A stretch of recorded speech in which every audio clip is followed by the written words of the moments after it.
Good morning! Mag-aano po ako nitong snake plants kasi sobrang siksika na siya. Hahatiin ko siya.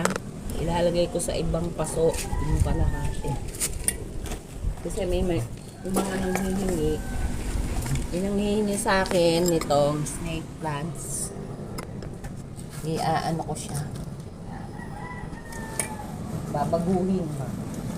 Babaguhin ko, tatanim ako ng bago. Punong-puno na siya eh. O, ano na siya, naano na yung paso na hindi na makahinga. Ang dami ng ugak. Ayun. Tingnan nyo, isang ganto lang ilalagay ko dito.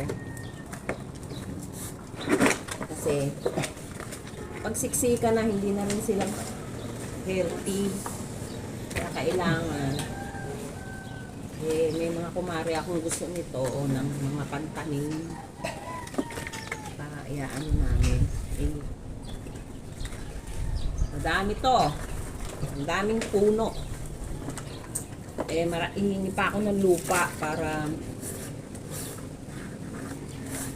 kasi ayan, tingnan nyo. Wala na, hindi na makahinga yung halaman. Hindi na siya makahinga. Yan.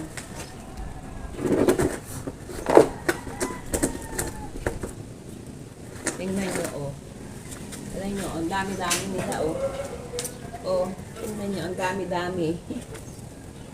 Kaya sabi ko, babaguhin ko. Tatanim ko sa ibang paso. Ang dami nito, Isang puno lang yan. Naging madami. Tatanim ko yung lang.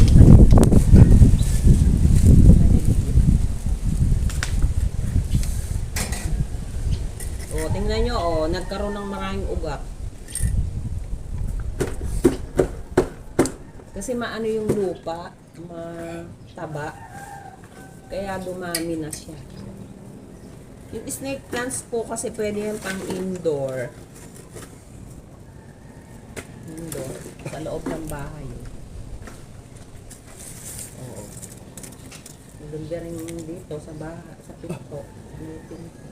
Konti lang ilalagay ko sa paso kasi po after one month o 1 year. Ewan ko ilang year na to.